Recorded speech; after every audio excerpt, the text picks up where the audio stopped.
yimid maalin kadib markii Bolsonaro uu sheegay in taageerayaashiisa aysan u hoggaansami doonin go'aanada mid ka mid ah garsoorayaasha kaas oo baaritaan ku wada madaxweynaha kadib markii lagu soo eedeeyey inuu faafiyey warar khaldan. ugu yaraan 10 qof ayaa ku dhintay dab ka kacay isbitaal ku meel gaar ah oo loogu talagalay in lagu dabiibo bukaanada fayraska corona kaas oo ku yaala waqooyiga Macedonia. Ra'iisul Wasaare Zoran Zaev ayaa sheegay in dabka uu qarax ka dhashay baaritaanna uu weli socdo. Waxa uu sheegay in dhacdada ay tahay musiibo aad u weyn oo ku habsatay dalka. madaxweynihii hore ee Afghanistan Ashraf Ghani oo muddo aamusnaa ayaa afka furtay si uu u sharaxo sababta uu dalka uga cararay markii ay Taliban qabsadeen Kaabul in ka badan 3 toddobaad ka hor. qoraal uu soo dhigay baraha bulshada ayuu ku sheegay in uu dalka uga tagay si uu uga fogaado rabshado baahsan oo ka dhaca caasimadda. Ghani ayaa beeniyey eedeymaha loo soo jeediyey ee ah inuu xaday malaayiin dollar. ciidamada Tigray ee waqooyiga Itoobiya ayaa beeniyey in gobolka dariska la ah ee Amxaarada ay ku dileen in ka badan 120 qof oo rayid ah. saraakiisha deegaanka iyo shaqaalaha caafimaadka ayaa sheegay in 2 xabaal wadareed laga helay degmada Dabat. waxay sheegeen in dilkan la fuliyey horaantii bishan. jabhadda xoreynta ee Tigray ayaa tan iyo bishii November ee sanadkii hore dagaal kula jirtay dowladda federaalka iyo xulafadeeda. macluumaadka la helayo oo aad u xadidan ayaa sababay inay adkaato in la xaqiijiyo wararka ku saabsan dagaalka ka socda waqooyiga Itoobiya. ugu dambeyntiina BBC-da ayaa ogaatay in ay si aad u kordhayaan wararka ku saabsan dhacdooyin caafimaad oo saameeyey basaasiinta iyo diblomaasiyiinta Maraykanka bilihii la soo dhaafay. asal ahaan waxa uu xanuunkan loo yaqaanaa Havana syndrome. mas-uuliyiinta ayaa sheegaya in xanuunka uu haatan ku fiday qaarad kasta iyadoo markii hore uu ka bilowday ciidamada ku sugan Kuuba. astaamaha lagu garto waxaa ka mid ah in qofka uu maqlo dhawaaqyo aan horey u maqal. waxaa sidoo kale ka mid ah in jirka uu ka dareemo kulayl daran.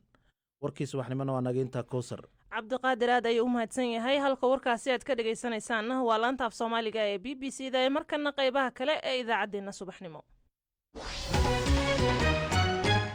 subax wanaagsan mar kale dhegaystayaal, aan ku bilaabna ee xilli uu meel adag gaaray khilaafka u dhexeeya madaxweyne Maxamed Cabdulaahi Farmaajo iyo ra'iisul wasaare Maxamed Xuseen Roble ayaa bulshada rayidka ah waxa ay ku baaqday in xiisadda la dejiyo oo aanan dalka loo horseedin burbur dhaqaale iyo mid amni. labada mas-uul ayaa xalay mar kale warbaahinta isugu jawaabay kadib markii uu Roble xilka ka qaaday wasiirka amniga gudaha Xasan Xundubey, arrintaas oo uu Farmaajona ku tilmaamay sharci darro. Faysal Axmed Warsame, xiriiryaha bulshada rayidka ee Soomaaliyeed, ayaa iiga warramay baaqooda ku aadan xaaladda cakiran. baaqa aan soo saarnay wuxuu daaray arrimaha hadda taagan ishaysadka xukuumadda dhexdeeda ah oo madaxweynaha iyo ra'iisul wasaaraha oo runtii arrin khilaaf aad u khatar u ah dalka oo khilaaf siyaasadeed ah kaasoo saameyn weyn ku yeelan doona haddaan Soomaalidu u istaagin arrimaha dhaqaalaha, siyaasadda iyo dadka Soomaaliyeed oo dhibaatooyin badan oo amni iyo duruufo ku nool, iyo arrinta ugu weyn oo doorashooyinka la rajaynayay oo rajadoodii iyaguna adag tahay haddaan arrintaa laga gudbin oo laga heshin. maxaad ku salayseen cabsidiina ah in khilaafkan uu saameyn karo amniga iyo dhaqaalaha dalka? waxaan ku salaynay waxyaabaha socda maalmahan oo mar walba soo baxayaan waraaqo iyo fariimaha la isu marinayo social mediaha iyo waraaqaha socda oo ama xilal la magacaabayo ama xilal la burinayo, taasoo arrinta ogaanka ugu sarreeya dalka hore wasaaraha madaxweynaha u dhaxaysa. haddii ay saa ku socotana ay arrimuhu tegi doonaan in ay burburiso systemka dowladnimo ama nidaamka dowladnimo Soomaalida oo awalba iska dabacsanaa, runtiina ay khatar ku tahay in ciidanku inay qaybsamaan awoodda dowladnimo. halkaasna de wax hadda la qaban karo inaan la qaban kari waayo. marka ilaahay waxaan ka baryaynaa inuu arrintaas uu heshiisiiyo oo dadka Soomaaliyeed u istaagaan, dhammaan culimada, haweenka, waxgaradka Soomaaliyeed, in hawsha laga dadaalo oo khatarna ay ku keenayso nidaamkeena iyo amnigeena aadka u jilicsan. khilaafkan waxa uu u muuqdaa mid dastuuri ah. marka ka bulsho rayid ahaan yaad u aragtaan inuu saxsan yahay? annagu hadda ma oranayno hebelaa saxsan, laakiin waxaan dareemaynaa maantay institutionno ama hay-ado dadkan maanta siyaasiyiinta ah Soomaalida ama xukunka u sarreeyo kala saaraya ma jiraan, way adag tahay. waxaan nahay dal soo kabanaya, marka aragtidoodana waxay tahay in tanaasul laysu suubiyo, in dadka Soomaalida u kacaan, in looga gudbo si allaale sida ugu fudud lagu xallin karo oon caadifad iyo ku dhisnayn maaragtay awood kala riixanayo, doorashadana loo gudbo oo doorashada maaragtay xaggeedina lagu dadaalo in doorashada maaragtay la wajaho. marka hadda xiisada u dhaxaysa madaxweynaha iyo ra-iisul wasaaraha meel adag ayay maraysaa. si gaar ah maxaa idinkaga furan oo aad ku dejin kartaan xaaladda? waxaa lagu dejin karaa waxa weye in caqligu soo noqdo, in waxa yar oo la haysto oo dowladnimada ah iyo rajada dadka Soomaaliyeed ay qabaan in doorashaas dhacdo amnina lagu helo oo kolleyta ay looga gudbo in wixii la qabtay horey loogu socdo dowladnimo qorshe dhiib qofa meel buu geenayaa, laakiin inaysan noqon in waxu naga nusqaamaan ama hoos nooga dhacaan wax hadda aan haysano ama dib loo noqdo. taasna waxaan isleeyahay inay aad u maqan tahay doorka oo dadkii waxgaradka Soomaaliyeed oo culimadii leh oo ganacsadii leh oo haweenka leh inuusan muuqan. marka doorka in la qaato oo xoog la saaro in waxa intaysan naga halaabin qof walba uu istaago arrintaas weyn waxna ma keeni doonto hebel garle social media aan ka taageerno waxa lama noqon doonto. markii uu jiray khilaafkii doorashada sidan oo kale ayaad warqado baaq ah u soo saari jirteen, cid wax idinka dhagaysateena ma muuqdaan, marka muxuu khilaafkan uga duwan yahay kii hore? wallaahi taa lafteeda walaal runtii Dhuusamareeb 1 iyo 2 iyo 3 iyo kii u dambeeyay September iyo kii ka dambeeyay hadda May dhammaan baaqidan soo saaraynay iyo la kulankan la kulmaynay hogaamiyaha Soomaalida waxba ka soo baxay. markii u dambeysay waxa lagu heshiiyay doorashadii waxa weeyaan dadku marka ay dhinacyada la kulmaan oo arrintan la galo marka xataa waxa soo baxaysa in la oran karo hebeladan gardaran joog, laakiin hadda in macnaha la isku soo jiijiido lagu dadaalo in nidaamka la ilaaliyo, sharciga dalka iyo dastuurka la ilaaliyo. hadda muxuu xalka idinkugu muuqdaa? xalka wuxuu noogu muuqdaa in la wada hadlo ka Soomaaliyeed waxgaradka ana u istaagaan arrinkana laga daayo qorqorugtaaga iyo qaabka hadda ay ku socoto oo keeni doono in inta yar haysano burburo. Faysal Axmed Warsame, xiriiryaha bulshada rayidka ee Soomaaliyeed ayuu ahaa oo iga waramayay baaqooda ku aadan xaaladda cakiran. haddaba khilaafkan ma waxaa sal u ah dastuurka ku meel gaarka ah ee dalka? waxaan su-aashaasi kuwo kale baan khadka telefoonka ku weydiiyey Axmed Shire Axmed oo ka tirsan jaamacadda PSU ee Garowe. doorashada iyo xilliga lagu jiro iyo cakirnaanta hanaanka doorashada baa waxaa la is dhihi karaa waa arrintan aad u sababaya xilliga lagu jiro waddanku mar walbana arrimahan ay taagnaan jireen dastuurka aanan si fiican u kala cadayn. dastuurku waa mar walba waa saldhigga waxyaabahan dowladnimadeena caqabada ku ah waddanka ka taagan. mar kastoo doorasho ay soo dhowaato xaaladan oo kale ayuu dalka galaa, inkastoo tan hadda taagan ay ka xoogan tahay kuwii hore. maxaa looga bixi karaa ayaad is leedahay? in doorashadan dabcan doorashooyinkii hore xogaa waxyaabo ay uga duwan tahay waaweyn baa ka muuqda. dabcan waxaa doorashadan qaabaynteeda qayb weyn ka ah arrimo amoodin madaxdu ay ku talagaleen cabsi iyo boob maaragtay lagu dadaalayo in la iscabsi geliyo iyo in maaragtay boob uu ka dhaco doorashadu iyaduna khatarteeda leh. waxaa la dhihi karaa marka waa arrin dib u dhac waddanka weyn ku keeni karta. waxyaabaha looga bixi karaan waxa weye madaxdu inay si mas-uuliyad ay ku jirto ay mas-uuliyadda u ilaaliyaan, isla markaasna doorashadu ay noqoto doorasho dadka waxa u dhexeeya ah aanan dhibaato keeni karin, inkastoo ay tartan tahay mar walba tartanku Soomaalidu aysan ku fiicneen dowladnimada xilliyadeeda marka la eego. laakiin haddana waxaan isleeyahay waxay aad ugu baahan tahay in madaxda ay aad isku xakameeyaan xilligan doorashada lagu jiro, doorashadan oo mar walba dib dhicisana waqtiga ugu dhow ugu dhaqsiyaha badanna lagu dhammaystiro si waddanka looga badbaadiyo dhibaatooyin kale. haddii xaalku sidan sii ahaado muxuu noqon karaa mustaqbalka doorashada oo hadda qayb ahaan bilaabatay? cabsi weyn oo waxaa jirta haddii madaxdu aysan sida hadda ay wax u wadaan oo maaragtay farataagtaaga ah iyo maaragtay habeen walba ummadii waxaan dan u ahayn lagu sii jeedayo isjiid dheer in doorashadu ay dib dhacdo baa khatar weyn ah. in amniga ay arrintaanu saamayso oo madaxdu haddaysan isxakamayn sida hadda wax ku socota dadka rajo xumo weyn baa muuqata iyo inaan mas-uuliyad weyn oo madaxda lagu aaminay dayac weyn ugu dhacay. taasoo hadday sii socoto dibdhacna waa dhacaya, amnigii iyo wixii yaraa oo gacanta lagu hayana khatar ba ku imaan karnaa. dhaawac weynna wuxuu soo gaarayaa dhismihii dowladnimada awalba kabkabka ahayd. marka maxaa la gudboon labada mas-uul ee uu khilaafka u dhexeeyo? waxa la gudboon arrinta ugu muhiimsan waxa weeye madaxdu in aysan xilligan lagu jiro iyo maaragtay xaaladaha taagan in aad la isku xakameeyo mar walbana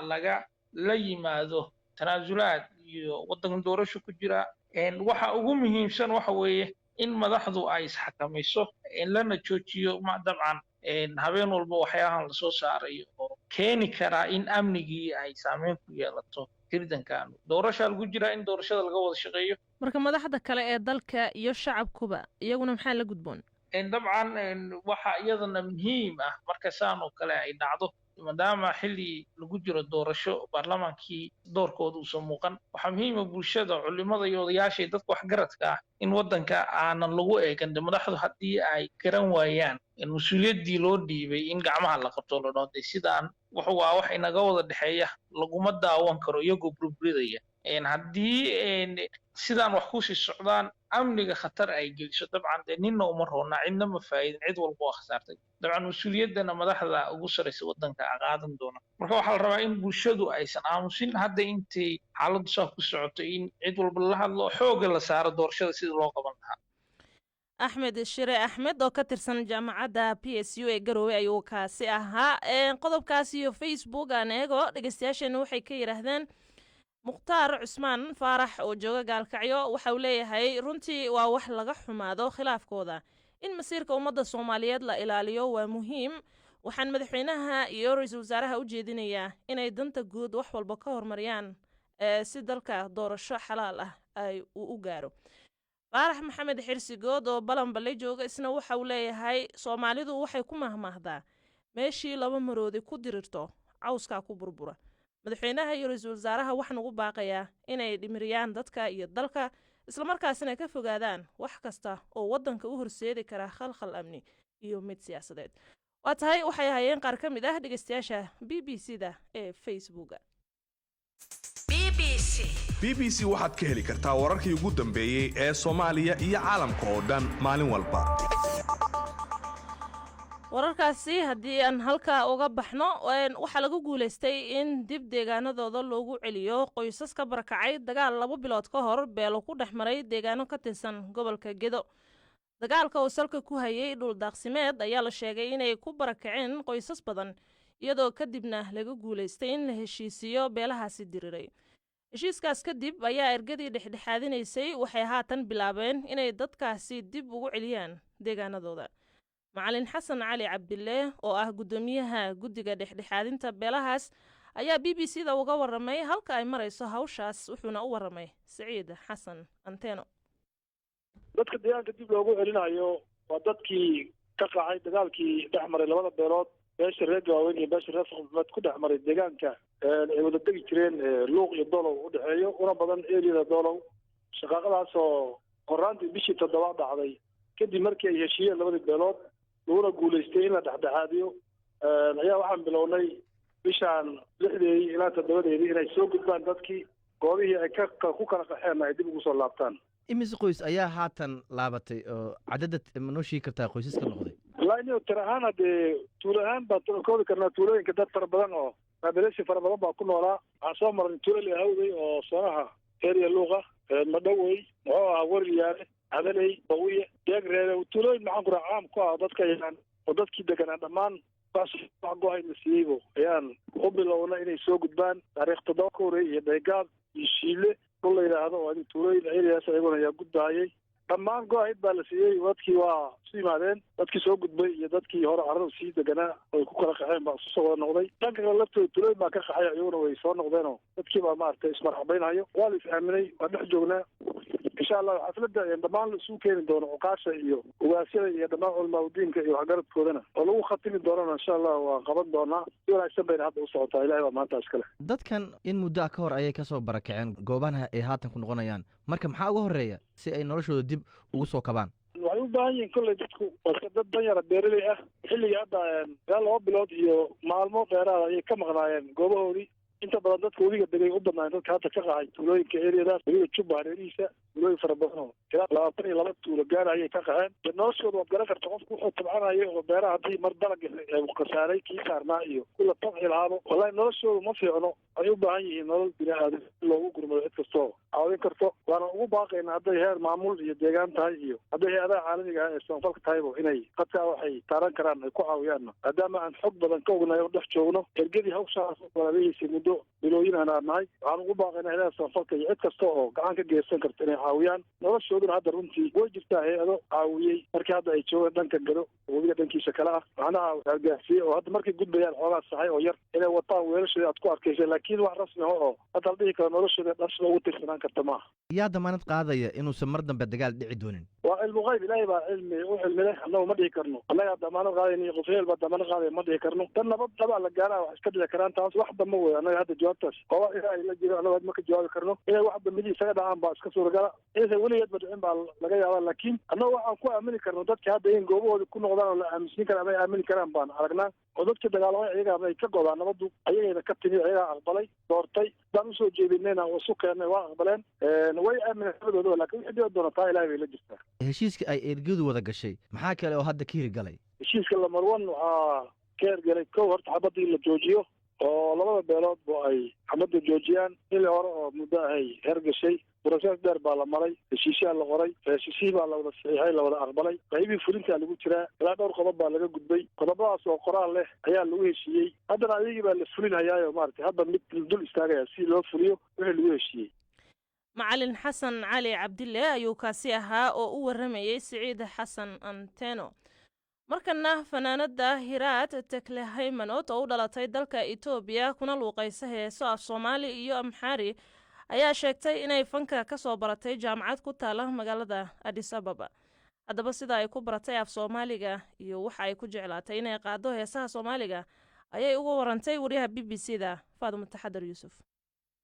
hooyo Soomaaliyeed ay dhashay afkeeda iyo dhaqankeeda igu korsay fanka waxaan ku soo galay ama aan ka bilaabay walkan Addis Ababa asmada Itoobiya aan deganahay fanka iskama soo galin jaamacad baan u galay jaamacad aan u maray oo ka soo qalin jabiyay saasaan ku bilaabay fanka imise sanad jaamacadaasi dhiganaysa xageysay ku taallay afkeesa ku baranaysa Addis Ababa jaamacadda yaareed balida waxay wastigtaa jaamacadda university ku yaala Sibskilo ku yaala halkaasaan ku bartay 3 sano ka baranay horta musiga markaad baranaysid luuqad maaha musiga wuxuu leeyahay formula isaga uu leeyahay nootoo kale soo musiga u dhacaa si codka u soo saari kartaa marka luuqad Axmaariga ama Soomaaliya kula jiro marka waa English baa lagu dhigaa marka farsamada codka u soo saari lahayd iyo the nature imka codka nature waxa la yiraahdaa jira waxa la yiraahdaa the nature markaad ka baxdo ama saad xadhiga u sixi lahayd waxyaha qaabab oo kala duwan baa lagu barayaa maxaad ku dooratay inaad af Soomaaliga aad ku heestid eriyadii iyo biiskayga wuxuu ahaa umbaan la doontay baad dooratay ha waasaasan la doontay oo doortay heestii kuugu horreysay oo aad qaado maxay ahayd waxaan qaaday af Soomaaliya iyo Ethiopian ee isku jira ayaan qaaday hubataa heestaasi maxay ka tarjumaysay labada luqadood aad iskugu keentay waxay ahayd labada dhaqanba oo waan garanayaa ma ogtay markaan soo qaadanayay ereyada aan soo qaadanayay lagu bedelay waxaan dhahday af Soomaaliga aan ku bedeshay waxay ahayd kaalaya daawada dhaqanka iyo dhulkayga aan ka soo baxay aan ka imiday haye dad badan Addis markaad degan tahay dad badan dhulkaas aan garanayn baa jira marka dareenkaygu waxa ahaa meeshii aan ka imiday heesta qaybta aad ku qaadaysaa Amxaariga iyadana maxaad uga hadlaysay taasna waxay ahayd turjumaan bay ahayd soo booqday ahayd waqti soo booqda oo dhulkii barwaaqada ahaa dhaqankii fiicnaa halkaan ka imiday iyo dhaqankii lagu koriyay adisaasay ahayd taasi ka waramaysay kanayada wada dhaqankiyo dhulka nabadniyo caano ee ka buuxda wanaaga musal iyo faraxada oo ka buuxda nabada daawada kaleyo deegaanka Soomaalida mubahli iyo luntana kaatu wagnada maadin kaynadka adnatu ka misraaq ninka saymu jaakatay ay moosar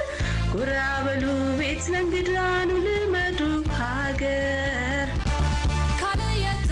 ወዳ ደቀንኪዮ ዱልከ ነባንዮ ዓኖ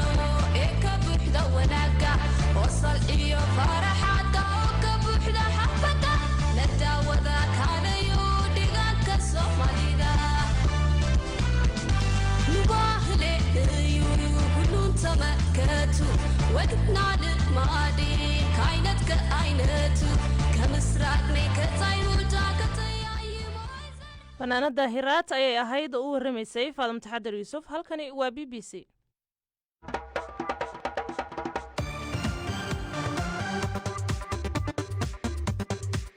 barnaamijka ciyaaraha tibinta tooska ah toddobaadkan waxaynu idinkugu soo gudbinaynaa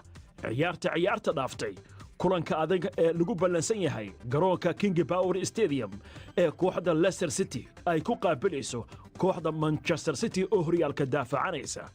Man City oo xilli ciyaareedkii hore Leicester City ay ku ciqaabtay gurigeeda ma awoodaa inay ka argoosato tababaraha kooxda Leicester City Brendan Rodgers oo xilli ciyaareedkii hore kooxdiisa si fudud uga simbareerxatay boosaska looga qayb galo tartanka horyaalada Yurub sanadkan ma awoodaa kooxda inuu ku dheelmiyo horyaalka Champions League waxay naga xasuusaa sabtidan in idaacaddu ay soo geli doonto 4:00 galabnimo saacadda Geeska Afrika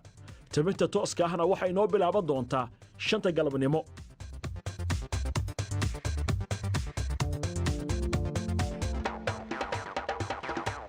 wararka ciyaaraha haddii aan eegno xulka qaranka Ingiriiska ayaa barbardhac 1-1 ah la galay xulka Poland kuwaasoo daqiiqadii u dambeeyay helay gool ay niyad jab kala kulmeen Ingiriiska kulan ka tirsan isreebreebka loogu soo baxayo koobka adduunka wiilasha Gareth Southgate ayaa aad u difaacanayay gool uu daqiiqadii 72 u dhaliyay xidiga Harry Kane balse qaybtii dambe laga soo bareejeeyay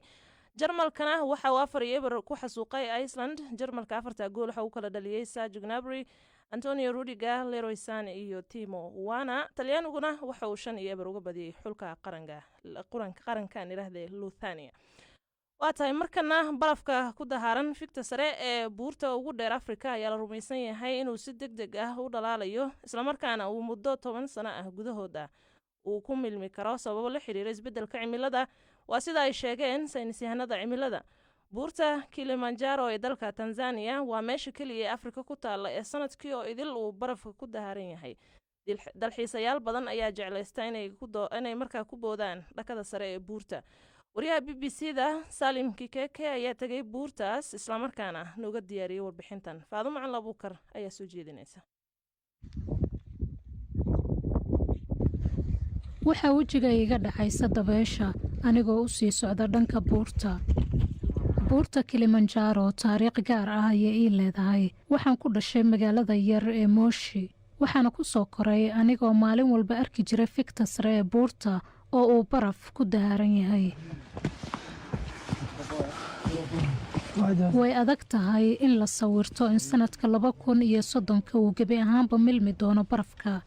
sawirada lagu qaaday dayax gacmeedka ayaa muujinaya hoos u dhac baahsan oo ku dhacayay buurta tobnaankii sano ee lasoo dhaafay halkii uu baraf ku daharnaan jiray hadda kuma aragno in la waayo kheyraadkan keliya saameyn kuma yeelan doonto deegaanka balse waxay sidoo kale saameyn doontaa boqolaalka qof ee ku tiirsan si ay nolol maalmeedkooda uga helaan dalxiisku waa dakhliga ugu weyn ee sarifka lacagaha qalaad ee Tanzania waxaana ka soo xarooda bilaayiin dollar qiyaastii 35,000 oo qof ayaana sanad walba ka booda buurta Zainab Ansel waxay in ka badan 30 sano ka shaqaynaysaa dalxiiska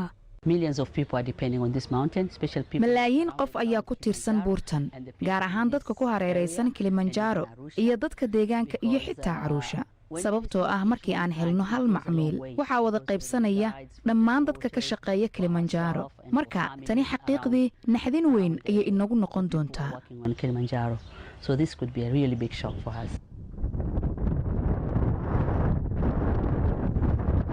buurta Kilimanjaro waa mid ka duwan buuraha kale iyadoo leh ilaa 5 cimilo oo kala duwan waxay sidoo kale u nugushahay isbedelada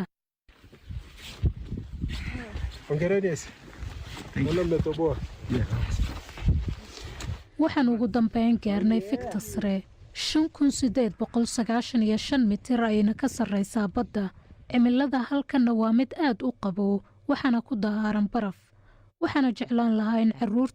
carruurta ay sii dhalaan ay tan arkaan. inkastoo barafku uu sii milmayo, dalxiisayaasha qaar inay buurta ka boodaan ayaa ku filan, halka qaar kalena uu barafku muhiim u yahay. ma og tahay waa ficiladeenna waxa sidan sababaya. waana ceeb weyn in khayraad qurux badan ay sidaasi u dhammaanayaan sababo la xiriira aadmiga.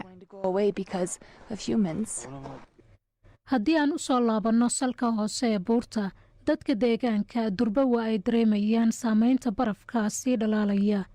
kumanaan qof ayaa ku tiirsan biyaha dabiiciga ah ee ka soo burqanaya ilaha, balse waa ay sii yaraanayaan.